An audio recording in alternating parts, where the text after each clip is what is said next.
Long before there were cities or empires, before written language or metal tools, something unseen swept through human communities. People who had lived side by side suddenly fell ill. Families vanished and villages were abandoned. This wasn't a war or a famine. It was the arrival of infectious diseases on a scale never seen before. For millennia, we thought the Black Death of the Middle Ages was the first pandemic. Recent genetic discoveries tell a different story.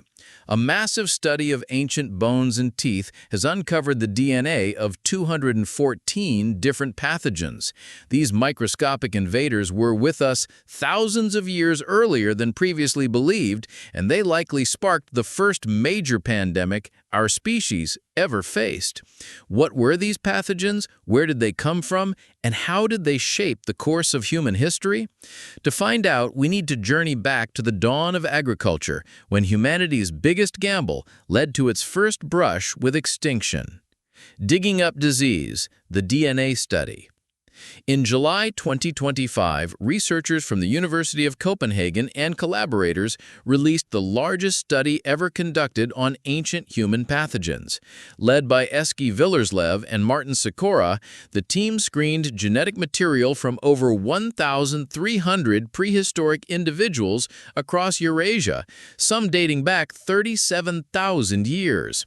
These remains came from caves, burial mounds, and settlements stretching from the Iberian Peninsula to Siberia.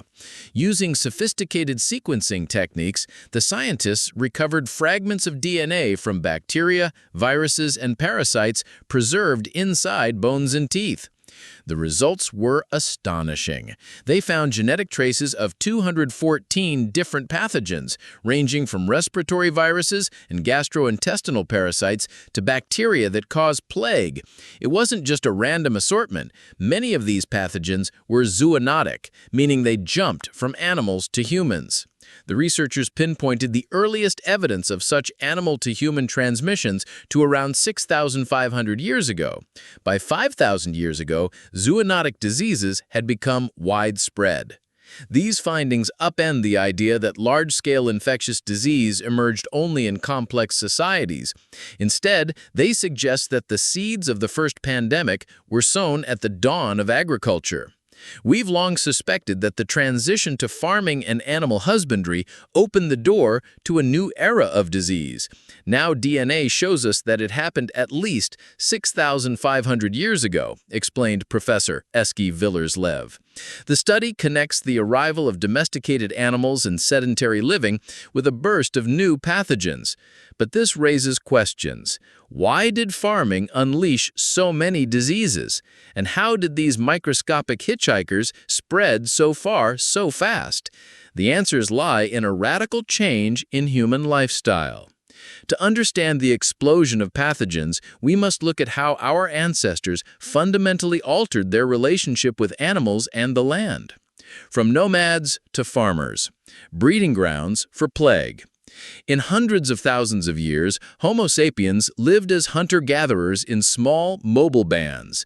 They traveled light, followed seasonal food sources, and rarely stayed in one place long enough for diseases to flourish. That changed about 10,000 years ago with the advent of agriculture. People began domesticating plants and animals, settling down in permanent villages, and storing surplus grain. Livestock, such as goats, pigs, and cattle, lived in close quarters with humans. Waste accumulated. With these changes, pathogens found a perfect breeding ground.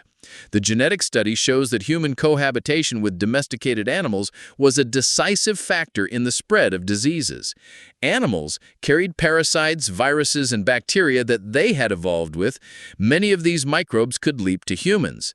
Close contact provided them opportunities, while dense populations sustained transmission. Meanwhile, large-scale migrations of pastoralists from the Pontic steppe around 5,000 years ago facilitated long-distance spread. Nomadic herders moved across Eurasia with their flocks, carrying diseases from one region to another. Archaeologists and geneticists note that this period also saw dramatic population movements and cultural changes. Farming communities expanded, while climate fluctuations drove herders into new territories. When these groups met, farmers, herders, and remaining hunter-gatherers, so did their pathogens. It's no coincidence that the DNA of so many pathogens dates from this era. According to Willerslev, these infections may have contributed to population collapse, migration, and genetic adaptation. But what kinds of microbes were responsible for this early wave of disease? One of them is infamous, and its presence so early in our history has surprised researchers. Meet the microbes, a rogues gallery of ancient pathogens. Among the 214 pathogens identified, the most headline-grabbing is Yersinia pestis, the bacterium responsible for the plague. This study uncovered the oldest genetic trace of plague found in a human sample dated to 5,500 years ago. Until now, the earliest evidence of Yersinia pestis came from Bronze Age skeletons dating to about 3,800 years ago. This pushes the timeline back by nearly 2 millennia.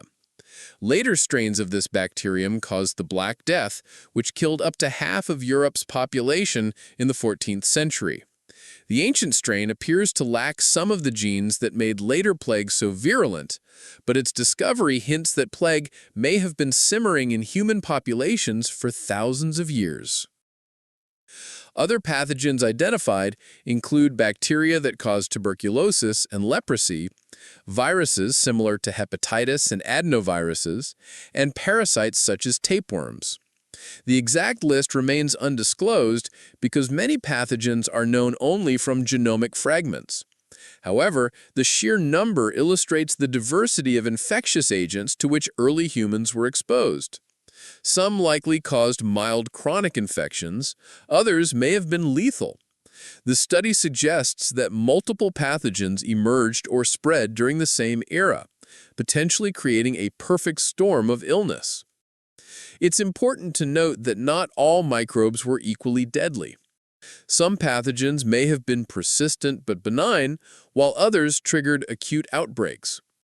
The combination of respiratory viruses spreading in crowded villages, gastrointestinal parasites contaminating food and water, and bacteria thriving in waste-filled environments could have overwhelmed immune systems. Genetic evidence of such a variety of agents paints a picture of early communities besieged by disease. But how did these diseases affect our ancestors? Did they simply suffer through periodic outbreaks, or did disease shape the trajectory of human evolution? When disease reshapes destiny, demographic collapse, and adaptation. The sudden appearance and rapid dissemination of pathogens around 6,500 to 5,000 years ago coincides with other archaeological evidence of upheaval. Some regions showed declines in population, settlement patterns shift, and new genetic lineages appear in the archaeological record. This has led researchers to hypothesize that the first pandemic may have contributed to population collapse and migration. Communities hit hard by disease might have abandoned fertile regions or sought refuge elsewhere, spreading both people and pathogens. Genetic adaptation also seems likely. Many human genes linked to immune responses show signs of positive selection in the last 10,000 years. It's plausible that repeated exposure to multiple pathogens, what we now know numbered at least 214, drove the evolution of stronger immune defenses. Certain genetic variants that improve survival would have been favored. Over generations, these adaptations spread through populations. In other words, our immune system today bears the marks of ancient pandemics. One can imagine the social impact. Villages might have instituted early forms of quarantine, altered burial practices, or turned to spiritual explanations. Oral traditions and myths about plague or divine punishment could trace their roots back to this era. Unfortunately, without written records, much remains speculation. However, genetic evidence now supports the idea that disease, not just climate or conflict, played a major role in shaping human demography long before recorded history. If ancient pathogens had such profound impacts, what can their genetic remnants teach us about threats we face today? Reading the past to prepare for the future. Modern public health often draws parallels between zoonotic outbreaks like COVID-19 and historical pandemics. The ancient DNA study extends that timeline dramatically. Associate Professor Martin Sikora, a lead author, emphasizes that understanding past infections can help us prepare for new ones. If we understand what happened in the past, it can help us prepare for the future, where many of the newly emerging infectious diseases are predicted to originate from animals. By tracking the mutations that allowed ancient pathogens to jump species and spread, scientists can anticipate similar genetic changes today. For example, identifying ancient strains of plague and comparing them to modern ones can reveal which genetic mutations increase virulence. Knowing that Yersinia pestis circulated for thousands of years before causing massive outbreaks suggests that small genetic tweaks can transform a mild pathogen into a deadly one. Likewise, understanding how farming and migration facilitated disease spread underscores the importance of monitoring animal-human interactions now. The study's authors also highlight that some ancient pathogens may still influence us. DNA fragments of viruses that infected our ancestors can insert themselves into human genomes, sometimes becoming part of our regulatory DNA. Other pathogens may persist in reservoirs in the environment or in animal hosts. By reconstructing ancient pandemics, researchers hope to build a spatiotemporal map of human infectious diseases across 37,000 years.